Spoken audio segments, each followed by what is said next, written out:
Msingi wa tano ni onyesha tabasamu hata kama moyo unavuja damu. Huu ni msingi pia wa 5 katika mwezi huu pia wa 7, wa 8, wa 9 mpaka wa 10. Onyesha tabasamu hata kama moyo unavuja damu. Neno takalo kuongoza ni Wafilipi 4 mstari wa 4 na wa 5. Onyesha tabasamu hata kama moyo unavuja damu. Ni nini maana yake? Tunapitia mambo magumu yanayotuchanganya na yanayotukatisha tamaa. Kwa hiyo yeyote atakayepita mbele yako, awe na jambo jema, awe na jambo baya, onyesha tabasamu. Usikubali yule anayepita na kukuona umesononeka. Wengine wanakuwa ni vyanzo vya matatizo. Kwa hiyo onyesha tabasamu hata kama moyo wako unavuja damu. Nikutie moyo. Msingi ukiuzingatia, msingi namba 5, hakika maisha yako yatakuwa mazuri. Hakika Mungu atakuwa pamoja na wewe. Onyesha tabasamu hata kama moyo wako unavuja damu. Hata kama umetendwa kiasi gani, hata kama umesengenywa kiasi gani, hata kama umesemwa kiasi gani, moyo wako yawezekana unaweza kuwa unavuja damu. Lakini leo nikutie moyo. Katika msingi namba 5, uwe ni msingi ambao utahakikisha wewe unasimama katika kusudi la Mungu. Hiyo itakuwa njia kubwa ya tabasamu lako.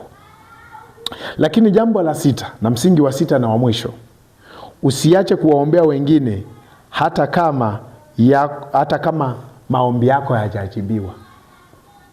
Hapa ndo anasema waombee wengine hata kama maombi yako hayajajibiwa.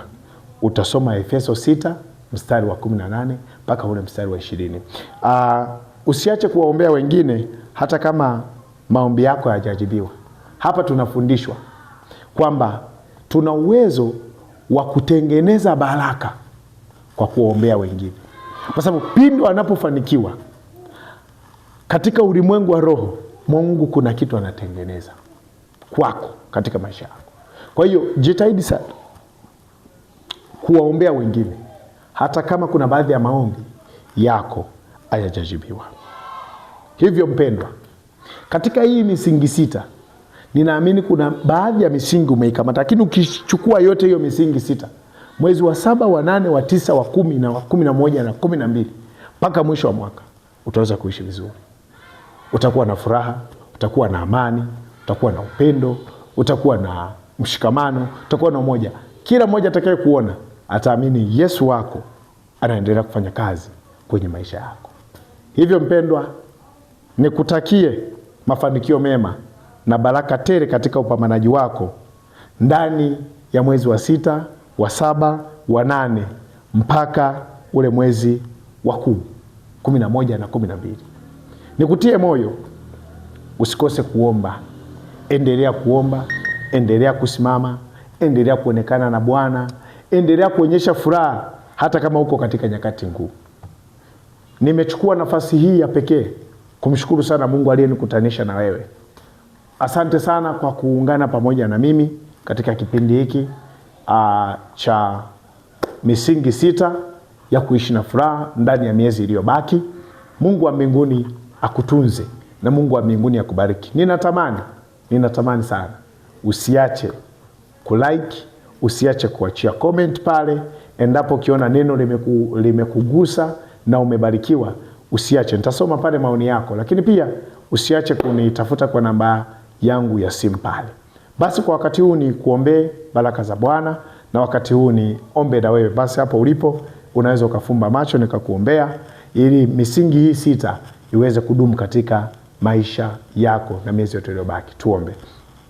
Mwenyezi Mungu Baba wa mbinguni, Mungu anayeishi, Mungu anayetawala, Mungu anayemiliki, ni wakati mwingine ambao watoto wako wamejisikiliza neno. Ninaomba katika misingi hii 6, kila mmoja amechukua msingi wake. Wako wengine wamechukua misingi yote 6, wapo wengine wamechukua misingi 3, wapo wengine wamechukua misingi yote, wengine wamechukua mmoja. Lakini Mungu endelea kuwapigania. Haijalishi wamepitia katika nafasi gani, lakini kupitia hili neno likaendelea kuwatia moyo, likaendelea kuwafariji, likaendelee kuwahimiza kuishi katika upendo na kusudi yako. Mungu wa mbinguni, usiwaache watoto wako.